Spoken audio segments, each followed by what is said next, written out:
didn't even get to cross.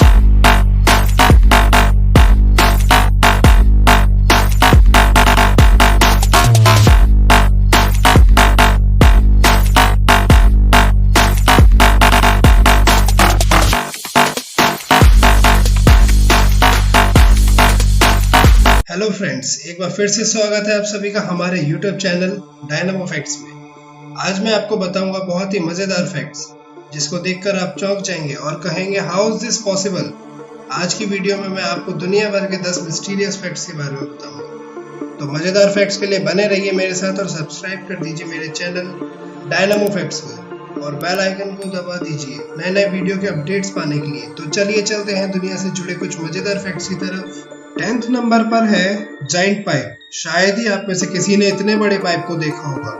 ये pipe Norway की एक कंपनी द्वारा बनाए गए थे और इन्हें एक प्रोजेक्ट के लिए अल्जीरिया ले जाया जा रहा था। तब ऐसे 11 पाइप शिप से निकलकर समुद्र में गिर गए। ये प्लास्टिक से बना पाइप आपकी कल्पना से भी कहीं ज्यादा बड़ा था। इस पाइप की लंबाई 1574 फीट यानी 480 मीटर थी और इसकी चौड़ाई एक बस के बराबर थी। ये पाइप बहकर इंग्लैंड के बीच पर आ गए और लोगों ने इस पाइप के साथ पिक्स सोशल मीडिया पर भी डाली। फिर इसकी कार्रवाई करके इसे वापस नॉर्वे की कंपनी को सौंप दिया। 9th नंबर पर है आई ऑफ एन अननोन क्रिएचर। 15 अक्टूबर 2012 को फ्लोरिडा के पोम्पाना बीच पर एक आदमी को वॉक करते टाइम एक जाइंट आई बॉल मिली। उस आदमी ने उसे प्लास्टिक बैग में रखा और इसके बारे में fish and wild life research institute में बताया और इसे रिसर्च के लिए भेज दिया। जैसे ही इसके बारे में सबको पता चला तो न्यूज चैनल पर बहुत सवाल उठने लगे। कुछ समय बाद पता चला कि वह आंख एक स्वॉर्ड फिश की है। 8 नंबर पर है लोकोमोटिव ग्रेवयार्ड। 1985 में पॉल हैमलर नाम के एक आदमी अपनी बोट से मैग्नोमीटर नाम के इंस्ट्रूमेंट से मैपिंग कर रहा था। तभी उसे कुछ ऐसा मिला जिसे देखकर पूरी दुनिया दंग रह गई। वहां लाशों से भरा ट्रेन का इंजन मिला, इसलिए उसका नाम लोकोमोटिव ग्रेवयार्ड रखा। जब उस लोकोमोटिव इंजन पर रिसर्च करी गई तब पता चला कि यह 1850 के समय का है। फिर उन पर और रिसर्च हुई तब पता चला कि वो बोस्टन से मिड अटलांटिक ले जाए जा रहे थे, लेकिन अचानक समुद्र में आए तूफान के कारण वह समुद्र में 90 फीट नीचे समा गए। उनका वजन केवल 15 टन था और अब लोकोमोटिव को संभाल के म्यूजियम में रख दिया गया है। और 7 नंबर पर है एन एंशिएंट ग्रीक कंप्यूटर। दुनिया का सबसे पुराना कंप्यूटर एंटिकाइथेरा। ये ग्रीक आइलैंड के समुद्र में 2000 से ज्यादा सालों तक डूबा रहा। यह सन 1900 में पाया गया। जब ये मिला तो कोई भी साइंटिस्ट ये समझ नहीं पा रहा था कि ये एक कंप्यूटर है। वह पानी के वजन, रेत और जहाज के मलबे के नीचे दब गया था। एंशिएंट कंप्यूटर के सभी मैकेनिकल पार्ट्स में धीरे धीरे जंग लग गई थी, पर जब इसे अंदर से जांचा गया तब पता चला ये एक कंप्यूटर है। तब भी साइंटिस्ट को यही लग रहा था कि ये एक पूरा कंप्यूटर है, पर असल में ये सिर्फ एक छोटा सा पार्ट था। यह उस बड़े से कंप्यूटर के साथ मिलकर एस्ट्रोलॉजी कैलकुलेशन करता था, यानी कि ज्योतिष गणना। यह अंतरिक्ष में होने वाली घटनाओं पर नजर रखता था और ऑपरेटर्स को इसकी जानकारी देता था। साइंटिस्ट का यह कहना है कि यह कंप्यूटर साल 2005 बिफोर क्राइस्ट के समय बनाया था। और 6 नंबर पर है व्हेल वॉमिट। आखिर क्यों? कोई इंसान किसी जानवर की वॉमिट का यूज क्यों करेगा? आप में से कई लोग परफ्यूम का यूज करते होंगे। शायद ही आप जानते हो कि व्हेल की वॉमिट का उपयोग परफ्यूम को बनाते समय किया जाता है। और खास बात यह है कि व्हेल वॉमिट की कीमत सोने से भी ज्यादा होती है और इसे बेचना एक बहुत बड़ा क्राइम है। 1 किलो वॉमिट की कीमत 1 करोड़ रुपए या उससे भी ज्यादा हो सकती है। व्हेल वॉमिट को बेचने का काम पूरी दुनिया में बहुत ही कम लोग करते हैं। व्हेल की वॉमिट दिखने में एक चिकने पत्थर की तरह होती है और वह बहकर समुद्र किनारे आने में कई साल ले लेती है। पिछले ही साल मुंबई शहर में 3 लोगों को गिरफ्तार किया। वह 1.3 केजी वॉमिट को 1 करोड़ 70 लाख में बेच रहे थे। 5th नंबर पर है 1000 of rubber ducks. 1000 of rubber ducks के बारे में दुनिया में बहुत कम लोग जानते हैं। यह एक घटना है। यह 1992 की बात है जब हांगकांग में एक कंपनी को वॉशिंगटन की सिटी टाकोमा से 28,000 रबर डक बनाने का ऑर्डर मिला। जब ये सारी डक कंटेनर में मर्चेंट शिप से हांगकांग से टाकोमा ले जाई जा रही थी तब क्रू मेंबर की लापरवाही के कारण कंटेनर का लॉक खुल गया और सारी डक समुद्र में गिर गई और ये कई देशों के बीच पर जाकर इकट्ठी हो गई।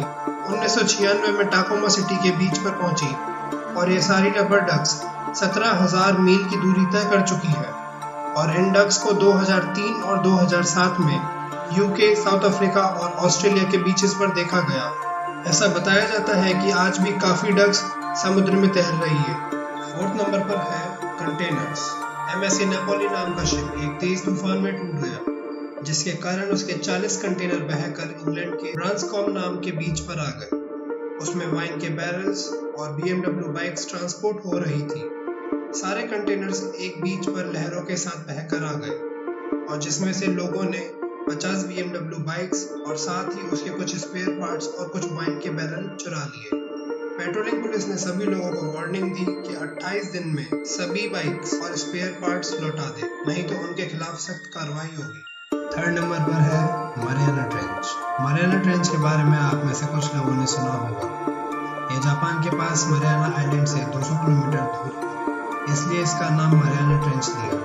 हमारे रिसर्चर्स ने अभी तक सिर्फ 5% समुद्र को ही खोजा है। इसमें मरियाना ट्रेंच एक ऐसी जगह है जो कि सबसे गहरा समुद्र है। 1875 में इसकी खोज हुई और इसकी गहराई 11,034 मीटर है, और यहाँ पर सिर्फ अभी तक 3 लोग ही जा चुके हैं, जिसमें एक 60 साल से ज्यादा एज वाले व्यक्ति जेम्स कैमरो है। वह हॉलीवुड डायरेक्टर है।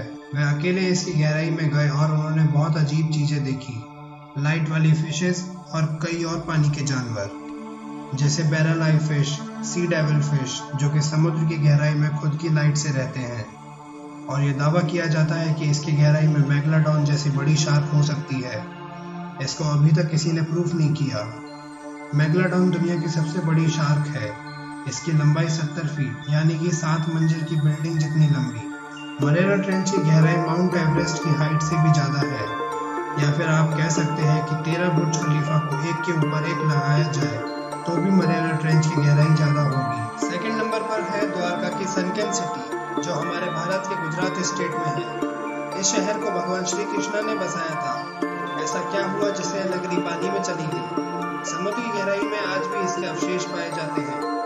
तो चलिए जानते हैं इस ऐतिहासिक जगह का रहस्य। बताया ये जाता है कि 9000 साल पहले हिमयुग की समाप्ति हुई, जिसके कारण पानी का स्तर इस कदर बढ़ा जिससे काफी सारे शहर पानी में डूब गए, जिसमें द्वारका भी एक शहर था। ऐतिहासिक तौर पर यह बताया जा रहा है कि श्री कृष्ण के मरने के बाद इस शहर को जानबूझकर खत्म कर दिया गया। श्री कृष्ण ने इस सिटी का निर्माण इसलिए किया जिससे उनके पूर्वज उनके जाने के बाद सुख समृद्धि के साथ रह सके। इसे श्री कृष्ण की कर्म भूमि के नाम पर भी जानते हैं। इस शहर का नाम द्वारका इसलिए पड़ा क्योंकि इसमें बहुत ऊंची ऊंची दीवारों के साथ काफी ऊंचे द्वार भी थे। द्वारका सिटी पर सबसे पहले वायुसेना के पायलट्स की नजर पड़ी, जो समुद्र के ऊपर से उड़ान भर रहे थे। तब जाकर इसके बारे में सभी लोगों को पता चला। इससे पहले तो इसे सारी दुनिया हाइपोथेटिकल सिटी मानती थी, यानी कि काल्पनिक शहर।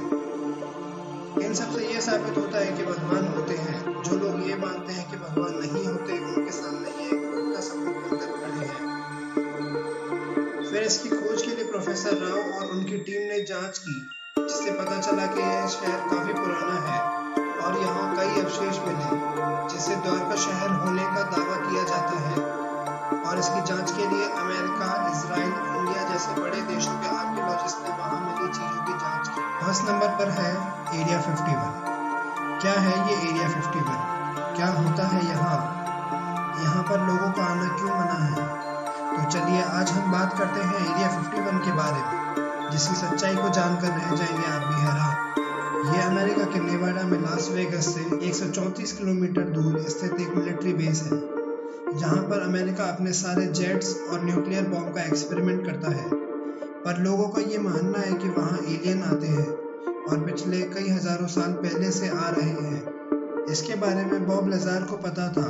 वो उस एरिया के एयरफोर्स डिपार्टमेंट में काम करते थे। वो एलियंस के व्हीकल की स्टडी करते थे, उनके स्पेसशिप में यूज होने वाले मेटल की खोज की, और वो पीरियोडिक टेबल का 115वां एलिमेंट था जो कि एंटी ग्रेविटी का वर्क करता था, जिससे कि वो स्पेसक्राफ्ट बिना फ्यूल के उड़ता था। स्पेसक्राफ्ट को उड़ाने के लिए मॉस्कोवियम नाम के एलिमेंट को काम में लिया गया। इसके बारे में बॉब लजार ने 1998 में ही बता दिया था, पर इसको ऑफिशियली डिक्लेयर 2003 में किया। उन्होंने ये बताया कि ऊपर दिखने वाला एरिया तो एक छोटा सा हिस्सा है, बाकी उसके नीचे एक बड़ा रिसर्च सेंटर है। बॉब लजार का कहना था कि एरिया 51 में एलियंस एलियंस और यूएफओ को कैप्चर करके उन पर रिसर्च की जाती थी और वह उनकी टेक्नोलॉजी पर रिसर्च कर रहे थे। एलियन की टेक्नोलॉजी बहुत एडवांस थी और 1947 में एक बार स्पेसक्राफ्ट आया था जिसके एलियंस वापस न जा सके और वह वहीं रह गए। उस इलाके में ड्रोन उड़ाने की इजाज़त नहीं है, वहाँ पर एरोप्लेन भी उड़ने नहीं दिया जाता, यहाँ तक कि एरिया 51 की फ़ोटो लेने की भी इजाज़त नहीं है और सैटेलाइट से भी फ़ोटो नहीं लेने दी जाती। यहाँ का सिक्योरिटी सिस्टम भी बहुत एडवांस है और यहाँ के इलाके पहाड़ों से घिरे हुए हैं।